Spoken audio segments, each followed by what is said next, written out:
So let's talk tips. How do we fall in love with our neighborhood? So the first thing that I love to do is Welcome to the Jennifer J. Hammond Podcast. Jennifer is a licensed realtor, educator, speaker, and best-selling author. Jennifer's goal is to help you find your yay in every day. Hello. This is Jennifer J. Hammond. And I'm so excited. You know, I'm always looking for a yay in every day. And I am so excited about our next topic because 3 tips to fall in love with your neighborhood. What do you need to know to fall in love with your neighborhood? So my guest, Trish Ahjel Roberts, she's an author, a coach, she's a speaker, and she is here to help us learn some tips to fall in love with your neighborhood. And a lot of people have been forced to move. So welcome to the show, Trish. Hi, Jennifer. I'm so excited to be here and dig into these tips. Yay! So let's talk tips. How do we fall in love with our neighborhood? So the first thing that I love to do is organize a restaurant crawl. And it doesn't necessarily have to be restaurants. It could be any fun places in your new neighborhood, maybe coffee shops, museums, bookshops, whatever you're into. And it's really easy to find participants for your crawl. So if you have a family already that you want to take with you, you can do that. But you can also find people. I love meetup.com. Meetup! Meetup, right? Even if you don't want to use Meetup for a long time, you can do it for 1 month or 2 months. It's like $20 a month, and just gather up some folks in your new neighborhood.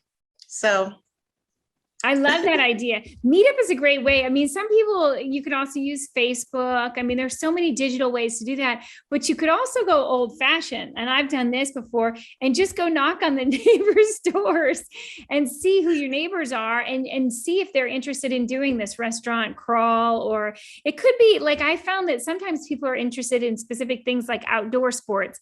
Like, so where in our neighborhood, where's the closest bike share? Where are the closest parks? Where are the closest, paths to go and stuff like that. So whatever it is that you're interested in, I love that tip. That is a great, great tip. And again, you talked about Meetup, and so many people, I think, overlook Meetup or just don't even know what Meetup is. So if you don't know what it is, go look at meetup.com, and I highly recommend it. Okay, so what is our next tip? Absolutely. And just one more with the old school, like you could go to your community center. Yeah. There are other places where you can find people, even like the church that's down the block. So yes, you can go old school in a few different ways. So the second tip is to find your sanctuary location. You move into a new neighborhood and it's kind of a little intimidating or scary. You don't know people so much. So you want to make sure to find places where you feel really comfortable. So it could be a local park or a garden, maybe a nice coffee shop that you find. If you're like a nature lover, it could be a hiking trail or something like that. Maybe a museum or a yoga studio, but you want to make sure that you find someplace quickly that can be like your really sweet sanctuary spot. I agree. I think one of the best things to do is to find your sanctuary spot wherever you're going. And in fact, that's one of the things when I talk to my clients, I'll always say to them, hey, so have you gone around and explored it? And I never thought about calling it your sanctuary spot before, but I do. Like if there's somebody who loves tea, where is the closest place you can have tea? Or if it's coffee, is it a coffee and tea shop, or what is it? And do you like the local, chain, or would you like to go see whether there's a mom and pop kind of little small business that is doing a coffee shop? So I love that idea. Well said. Sanctuary spot. Very important. It could even be like a movie theater, because some of the movie theaters now have so many bells and whistles. You can have a whole meal there. You could even have a cocktail there. So yes, just finding that favorite place for you to go find your happy space. And I think I want to explore a little bit about that, a little more in the fact that one of the things about a sanctuary spot is you might also take a look and see what that means. Like say your sanctuary spot is a park, you might actually find that park has seasonal things that happen there. As you just mentioned, movies, that made me think about, I have seen so many of the movies in the park pop up all over the place. They were never there before. And now those parks are now having all these amazing activities, outdoor concerts, or even things like a farmer's market.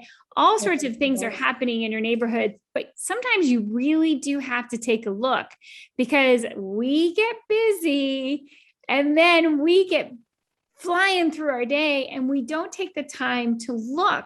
And I think that's one of the key parts about really understanding your neighborhood, but really loving your neighborhood and finding that sanctuary spot is about looking through the different seasons, because what's happening right now may be very different next season, right?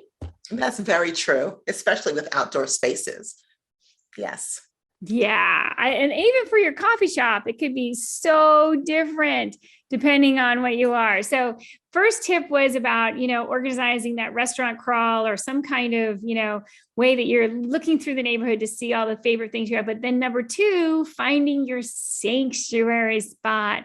Okay. And then number 3, let's talk about number 3 tip to fall in love with your neighborhood.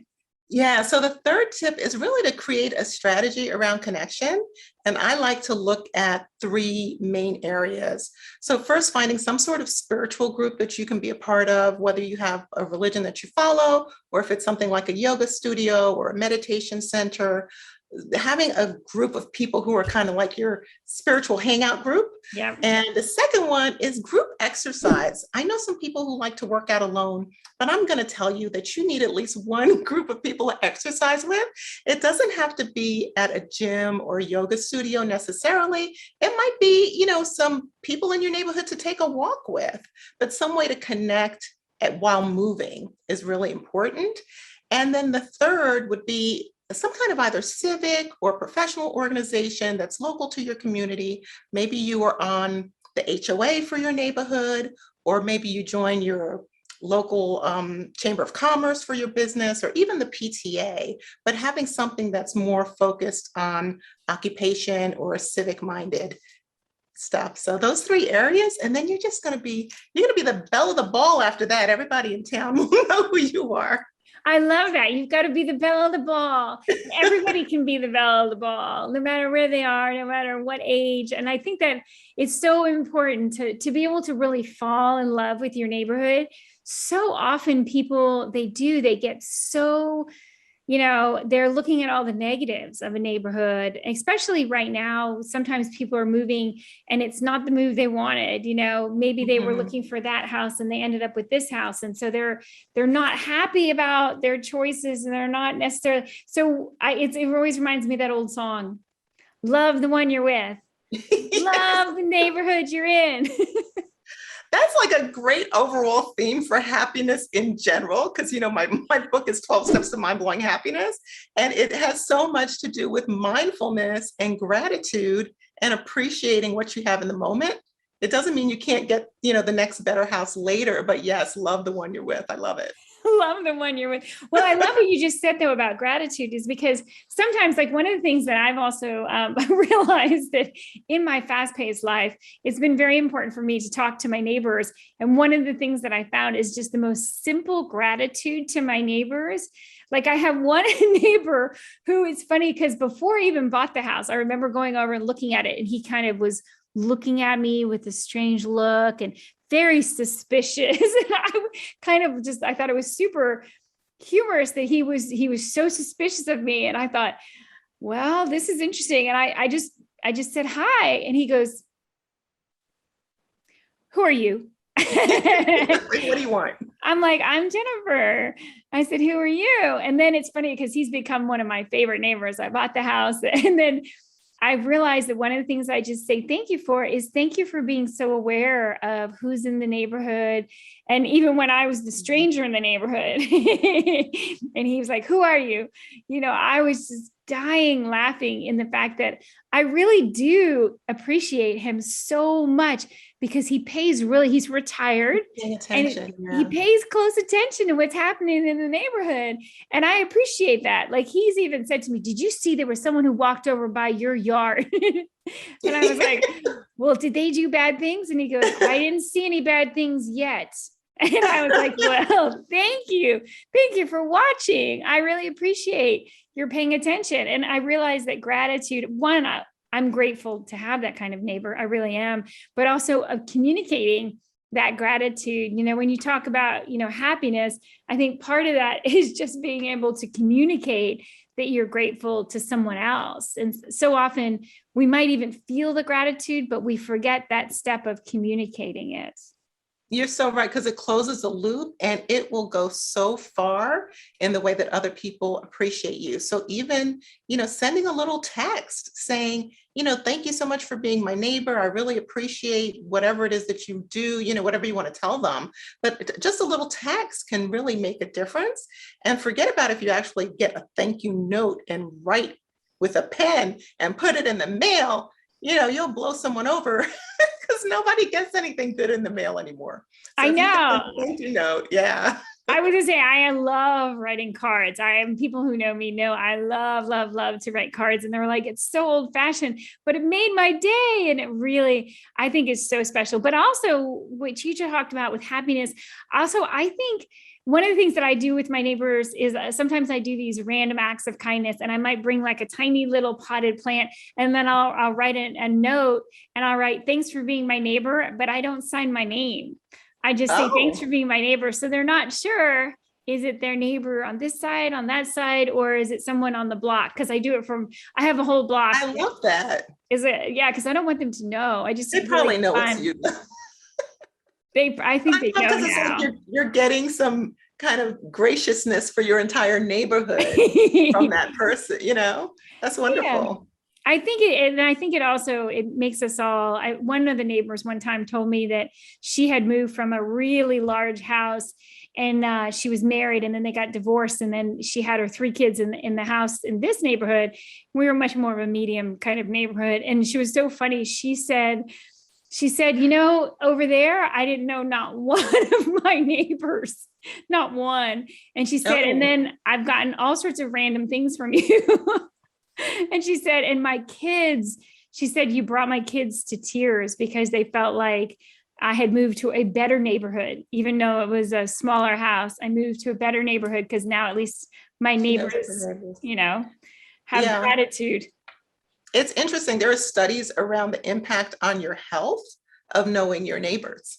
So because it's a sign of isolation. So if you don't know any of your neighbors, for your listeners, get to know your neighbors. You should know their names, not just their faces. So you should have at least 3, hopefully more neighbors where you know their names. Oh, it's funny because now I know their names, but I only know the first name. I'm working on last names, but I think it's just so important that you just get to know, who's in your neighborhood. And I think that's also one of the secrets to really falling in love with your neighborhood is getting to know your neighbors, and find a way that you can be have gratitude for whoever they are. Because, we're all different, but we have things in common. So look for the things that are your commonalities, right? Yeah, it's healthier for you. It's safer for your neighborhood. And we definitely have more in common than we have differences. Exactly. Well, I want to make sure that people know how to get a hold of you. So will you share your contact details? Yes. So my name's a little complicated. It's Trish Ahjel Roberts, and my website is Trish Ahjel Roberts. So it's Trish Ahjel Roberts.com. And I'd love for you to go on there. I've got lots of free goodies on there. You can get an excerpt from my book, 12 Steps to Mind-Blowing Happiness. And I also have a free download of my self-care ebook, which I think your listeners would also enjoy. So yes, check me out on my